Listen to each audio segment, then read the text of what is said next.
ज्यादातर लोगों को ये गलतफहमी होती है कि उनका अगर सेविंग अकाउंट है, फिक्स डिपॉजिट है, सैलरी अकाउंट है, यूपीआई करते हैं, एटीएम से पैसा निकालते हैं, तो आपकी जितनी भी सेविंग है पूरी जिंदगी की, जो बैंक में आपने रखी है वो सुरक्षित है, वो 100% आपकी सेफ है।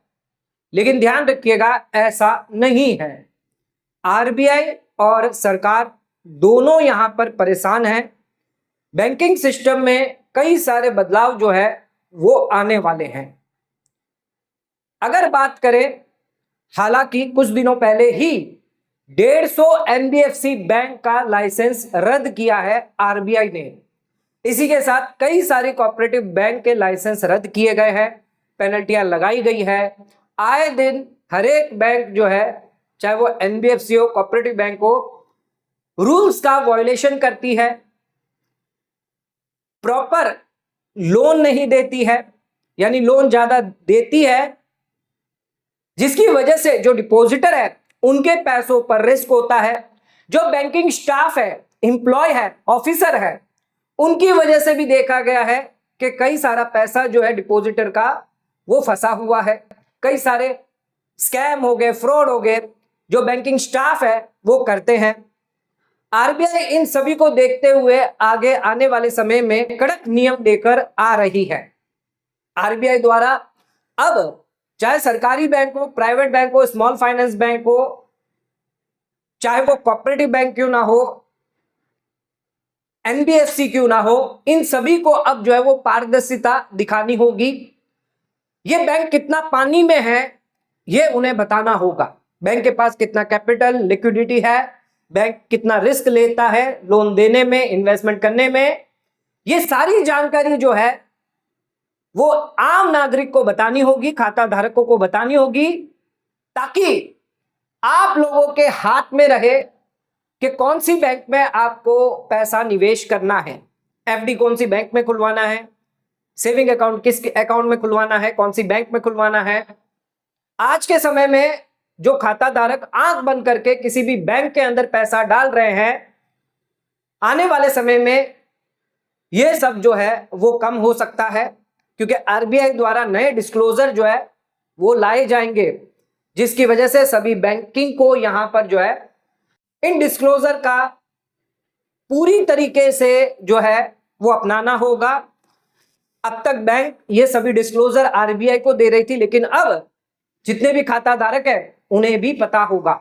जो बैंक जितनी ज्यादा मजबूत होगी वो बैंक तो आगे फ्यूचर में चलने वाली है, लेकिन जो मजबूत नहीं होगी, कमजोर होगी, वो आगे नहीं चल पाएगी। खाता धारक अब खुद से यहां पर अपनी बैंक प्रॉपर तरीके से इन 3 पैरामीटर पर चेक कर सकते हैं। आगे हम डिटेल में डिस्कस करेंगे क्या क्या पैरामीटर उसमें होने चाहिए।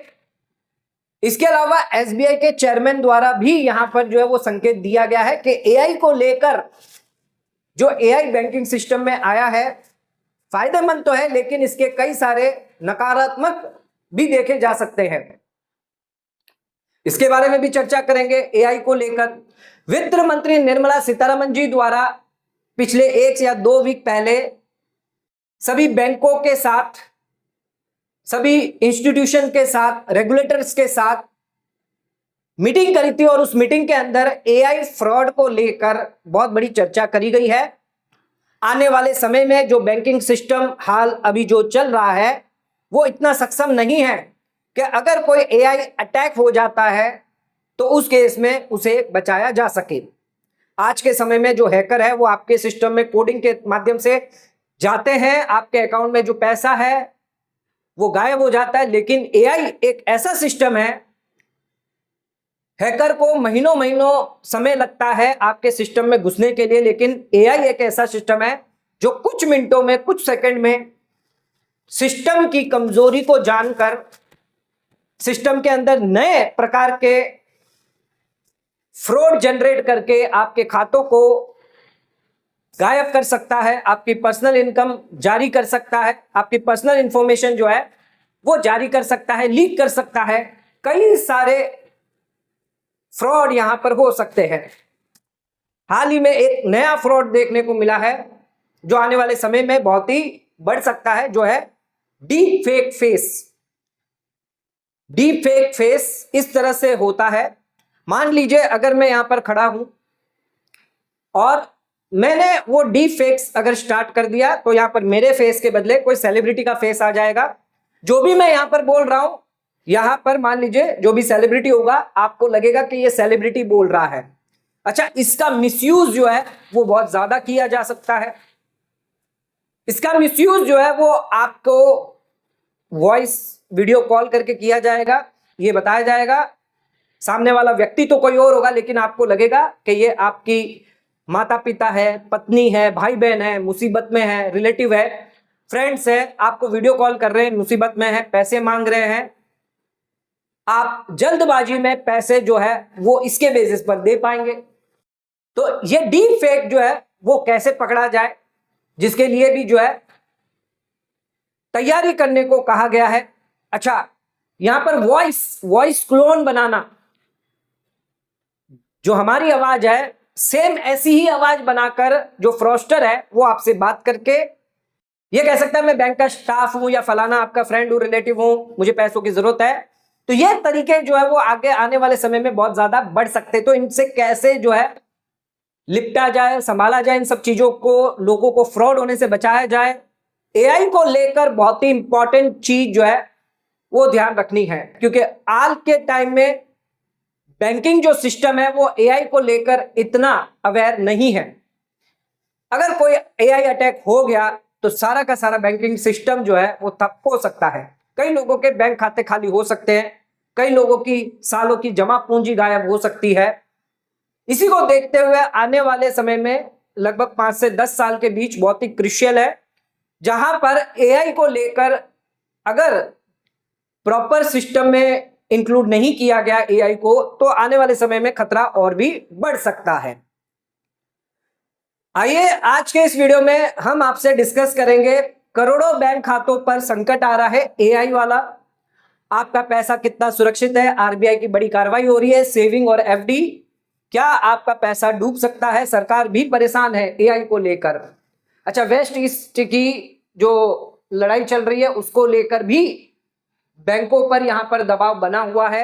आने वाले समय में अगर वेस्ट ईस्ट के ओल्ड प्राइसेस बढ़ते हैं तो इन्फ्लेशन बढ़ेगा, ट्रांसपोर्टेशन बढ़ेगा, खर्च बढ़ेगा, महंगाई बढ़ेगी।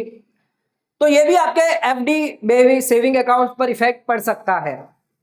खाता धारकों के लिए क्या चेतावनी है? वीडियो बहुत ही इंपॉर्टेंट है, वीडियो को समझिएगा अच्छे से, एंड तक जरूर देखिएगा। चैनल पर नए तो सब्सक्राइब करिए, बेल आइकन पर नोटिफिकेशन पे क्लिक करिए ताकि आपको आने वाले सभी नोटिफिकेशन रिगार्डिंग हमारे वीडियो से रेगुलरली मिलते रहे।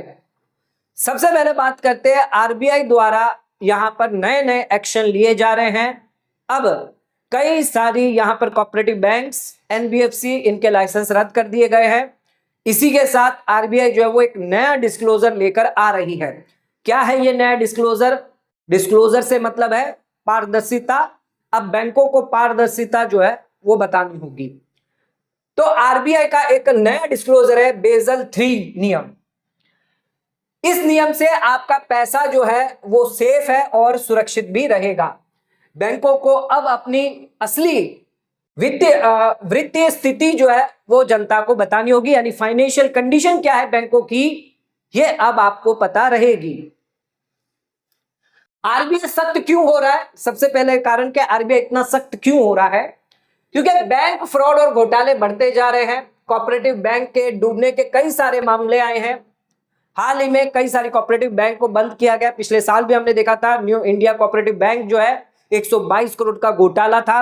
28 करोड़ जो चेयरमैन ने खा के बैठे हुए हैं, संपत्तियां बनाई हुई है, बैंक के स्टाफ है। तो यहां पर ऐसी बैंकें जहां पर रिस्क ज्यादा है, तो लोगों को पता होना चाहिए कि इनमें पैसा अगर हम डालते हैं तो कहीं ना कहीं हमारे पैसे पे रिस्क होता है, हमारा पैसा जो वो डूब जाता है, डूब सकता है। आरबीआई द्वारा हालांकि 5 लाख की आपको सब्सिडी मिलती है, लेकिन जिन लोगों का 50 लाख है, 1 करोड़ रुपया है, उनका क्या होगा? 5 लाख से ज्यादा आप पैसा नहीं ले पाएंगे, और 5 लाख का लेना भी है तो ध्यान रखिएगा कई सारे प्रोसीजर आपको करने पड़ेंगे, पेपर वर्क आपको करना पड़ेगा। आरबीआई डिपॉजिटर को लेकर यहां पर जो है वो बहुत ही स्ट्रिक्ट हो रही है।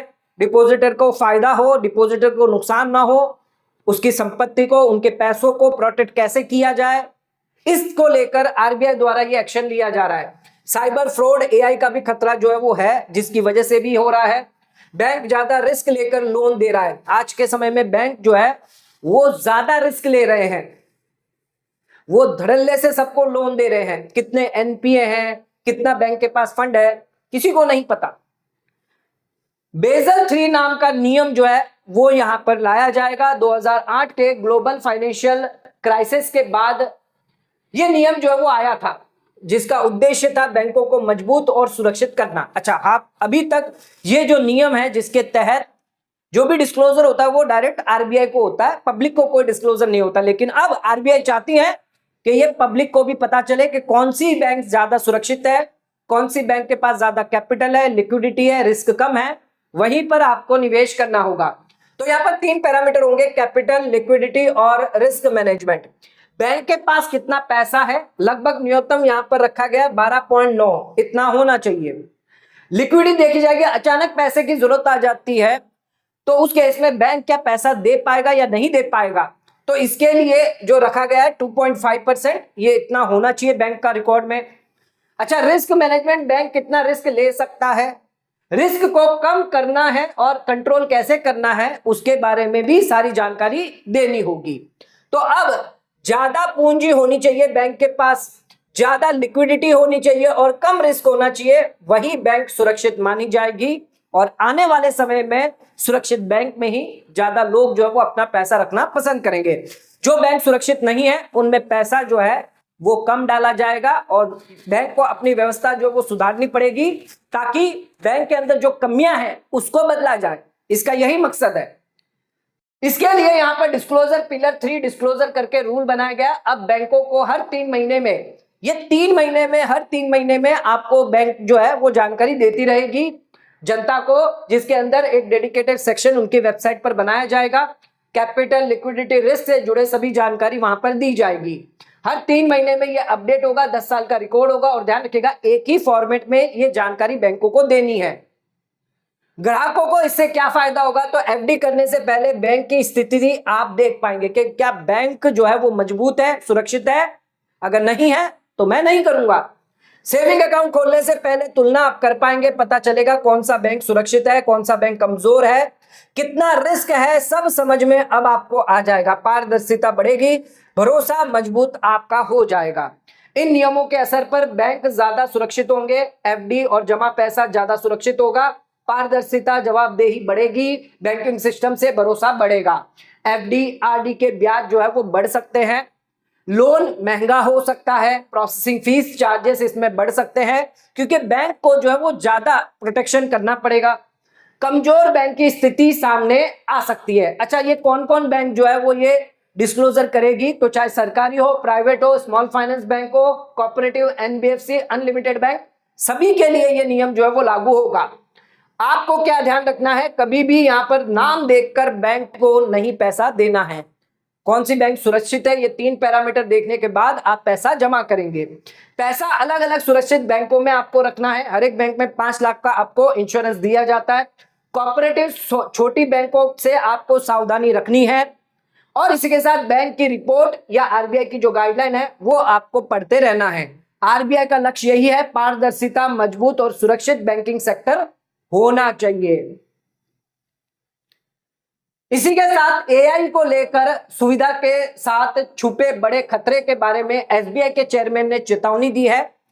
एसबीआई के चेयरमैन है जिन्होंने ये चेतावनी दी है कि एआई जो है वो इंप्लीमेंट किया जा रहा है बैंकिंग सिस्टम में। ये फायदेमंद तो है लेकिन इसके नुकसान भी कई सारे हैं। लेंडिंग की अगर बात करें, अगर लोन अप्रूवल की बात करें, PAN card, Aadhaar card, bank transaction history, salary pattern, UPI इस्तेमाल कैसे होता है, इसी के साथ क्रेडिट स्कोर, शॉपिंग बिहेवियर क्या है, सोशल फाइनेंसिंग फुटप्रिंट्स, इन सभी पैरामीटर को देखकर तुरंत कुछ सेकंड में ही आपको लोन जो है वो दे दिया जाएगा। डाटा को एनालाइज किया जाएगा, आपकी लोन एप्लीकेशन जो है वो यहां पर एक्सेप्ट कर ली जाएगी। अच्छा, इसका सकारात्मक और नकारात्मक क्या बिहेवियर हो सकता है, कुछ मिनटों में, कुछ सेकंड में आपका लोन अप्रूव हो सकता है। अच्छा, कम पेपर वर्क होगा, डिजिटल सुविधाएं मिलेगी, छोटे शहरों तक ये सुविधाएं पहुंचेगी। लेकिन इसका नकारात्मक क्या होगा, डेटा प्राइवेसी में खतरा आ सकता है, गलत लोन जो है वो निर्णय लिया जा सकता है एआई द्वारा, साइबर फ्रॉड का खतरा यहां पर हो सकता है, ब्याज दर अधिक कई लोगों को मिल सकती है। एसबीआई के चेयरमैन ने समाधान बताया है कि क्या क्या आपको अगर एआई इंप्लीमेंट कर रहे हैं तो किन किन बातों का आपको ध्यान रखना है। मजबूत गवर्नेंस फ्रेमवर्क आपको रखना होगा, कैपिटल बफर्स बढ़ाना होगा, साइबर सिक्योरिटी मजबूत करनी होगी, रियल टाइम रिस्क मॉनिटरिंग जो है वो करनी होगी, सुरक्षित इनोवेशन को अपनाना होगा। तो एआई को मजबूत करना होगा। अगर एआई को मजबूत नहीं किया तो एआई जो है वो बैंकिंग के अंदर आएगा और कई सारे जो है वो बड़े खतरे आपको देखने को मिल सकते हैं।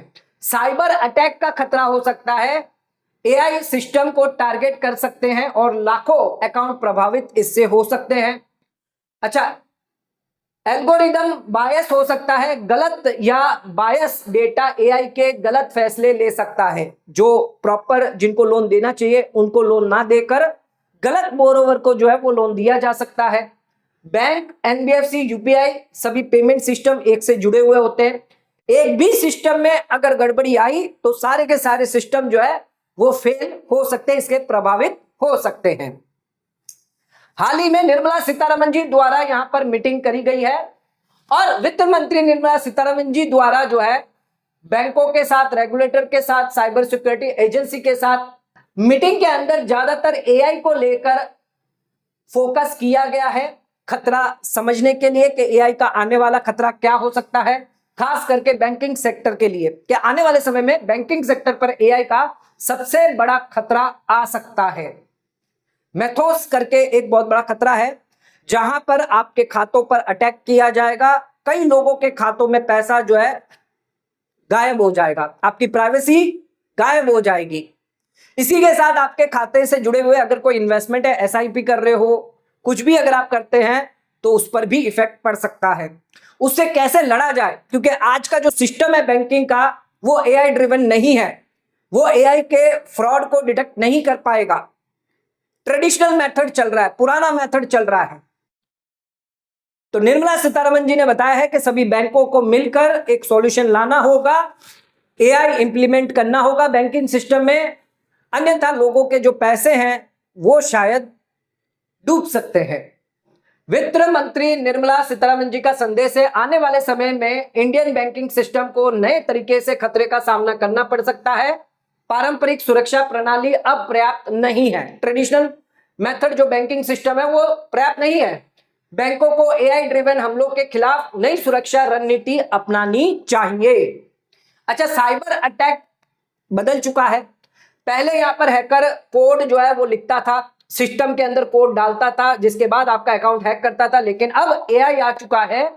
एआई ऑटोमेटेड अटैक जो है इंटेलिजेंस के थ्रू हो जाएगा। एआई खुद सिस्टम की कमजोरी देखेगा, कहां पर कमजोरी है वहां पर घुस के कई सारे नए सिस्टम पैदा कर सकता है एआई। एआई आधारित क्या क्या खतरे हो सकते हैं, वित्त मंत्री ने बताया है कि सिस्टम की कमजोरी की खुद पहचान कर सकता है एआई, कहां पर लूप होल है, कहां पर कमजोर है सिस्टम बैंकिंग का, वहां पर वो पहचान सकता है। कुछ ही मिनटों में नए अटैक का निर्माण कर सकता है। कौन से नए जो है वो मेलवेयर सॉफ्टवेयर जो है वो भेज सकता है। फिशिंग, मालवेयर और सोशल इंजीनियरिंग हमले ज्यादा एडवांस हो चुके हैं।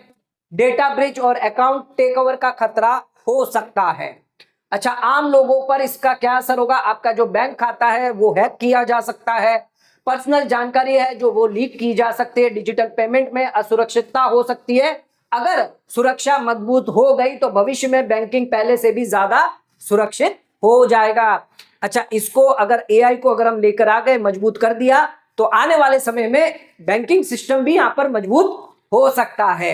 अच्छा, एआई के अलावा वेस्ट एशिया का जो खतरा है इसका भी असर बैंकिंग सेक्टर पर देखने को मिल सकता है। वेस्ट एशिया बड़े ऑयल प्रोड्यूसन रीजन में आता है। तनाव बढ़ने की वजह से ऑयल प्राइस बढ़ सकते हैं, भारत में इन्फ्लेशन बढ़ेगा, ट्रांसपोर्टेशन भी बढ़ेगा, आर्थिक दबाव इस पर आ सकता है। बैंकों को क्या करना चाहिए? हाल के समय में एआई वेस्ट फ्रॉड डिटेक्शन जो सिस्टम लगाना चाहिए, रियल टाइम मॉनिटरिंग सिस्टम लगाना चाहिए, प्रोएक्टिव सिक्योरिटी ट्रेल लगाना चाहिए, इंटेलिजेंट सिक्योरिटी फ्रेमवर्क लगाना चाहिए, कमियों को ढूंढना चाहिए और अवेयरनेस जो है वो यहां पर बढ़ानी चाहिए। सभी बैंकों द्वारा मिलकर काम करना होगा। किसी एक बैंक पर भी अटैक होता है तो सभी बैंकों को जो जानकारी है वो रियल टाइम में जानी चाहिए और एजेंसियां और बैंकों को मिलकर एक मजबूत डिसीजन नेटवर्क तैयार करना होगा, डिफेंस नेटवर्क जो है वो तैयार करना होगा। हालांकि जो एक्सपर्ट है वो बता रहे हैं 5 से 10 साल में बैंकिंग सेक्टर के लिए बहुत ही ज्यादा क्रिटिकल होंगे। जो बैंक सिक्योरिटी में मजबूत होगा वही आगे सक्सेस कर पाएगा।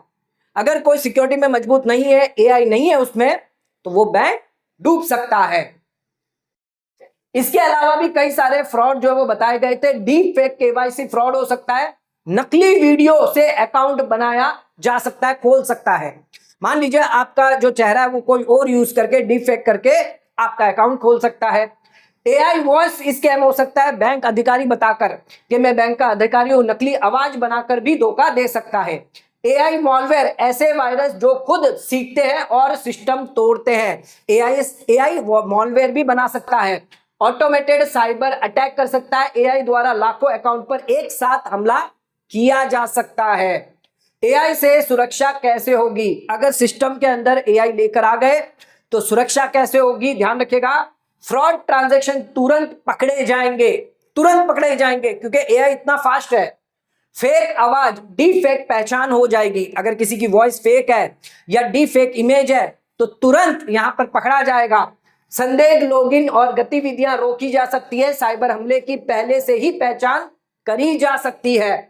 ग्राहकों के लिए सलाह है, ओटीपी कभी शेयर ना करें, अनजान लिंक पर क्लिक ना करें, कॉल पर बैंकिंग डिटेल ना दें, केवल अधिकारियों से ऐप इस्तेमाल करें, अधिकारी जो ऐप है वही इस्तेमाल करें। तो एआई को लेकर एक बहुत बड़ा जो है वो परेशानी सरकार के ऊपर है, आरबीआई द्वारा ऊपर है। इन सब पर जो है वो बैंकिंग सेक्टर पर काम किया जा रहा है। जो बैंक आने वाले समय में रिस्क को मैनेज कर सकती है, सिक्योरिटी ज्यादा देगी, वही बैंक आगे फ्यूचर में चलने वाली है। आपको पता लगेगा कौन सी बैंक ज्यादा सिक्योर है, जिसमें आप निवेश करेंगे वहां पर आपके पैसे जो है वो सेफ होंगे। आज के समय में जो बैंकिंग सिस्टम है वो इतना मॉडर्न नहीं है कि वो एआई के जो भी स्कैम होंगे, फ्रॉड होंगे, वो डिटेक्ट कर पाए। चाहे वो डीप फेक हो, चाहे वो वॉइस को चेंज करना हो, चाहे कोई मॉलवेयर हो, चाहे कोई वायरस हो, वो नहीं डिटेक्ट कर पाएगा। बैंकिंग सिस्टम इतना मॉडर्न नहीं हुआ है, ट्रेडिशनल सिस्टम चल रहा है। तो आने वाले समय में जो बैंकिंग सिस्टम को मजबूत करना बहुत जरूरी है। सरकार द्वारा ये सब स्टेप्स जो है वो लिए जा रहे हैं। आपकी क्या राय है नीचे कमेंट करके हमें जरूर बताइएगा। वीडियो पसंद आए तो वीडियो को लाइक शेयर सब्सक्राइब करना ना भूलें।